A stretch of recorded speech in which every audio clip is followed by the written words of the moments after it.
Guna memberikan semangat tanding bagi atlet cabang olahraga tarung derajat pada laga final Pekan Olahraga Aceh Pora 14 untuk cabang tarung derajat yang digelar di PD Convention Center atau PCC Sabtu 10 Desember 2022, penjabat Bupati Aceh Besar Muhammad Iswanto SSTPMM menyaksikan langsung laga final tersebut hingga dipastikan atlet Aceh Besar meraih medali emas.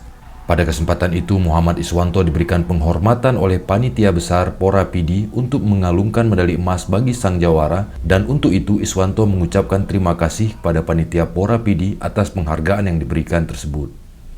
Menurutnya, satu kebanggaan tersendiri dapat mengalungkan medali emas pada cabang olahraga tarung derajat, di mana pada pertandingan final tersebut 3 perwakilan Aceh Besar mampu meraih medali emas. Tentu saja hal tersebut menambah optimisme untuk mempertahankan titel juara umum di ajang Pora 14 PD kali ini.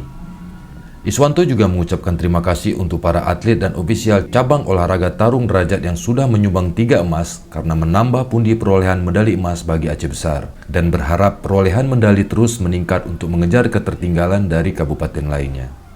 Iswanto meminta semua atlet dan ofisial terus fokus dalam pertandingan untuk meraih kemenangan dan terus berjuang di Pora 14 kali ini. Iswanto juga mengingatkan para atlet jangan sampai lengah dan terlena dengan titel juara karena mempertahankan lebih sulit dibandingkan merebut gelar.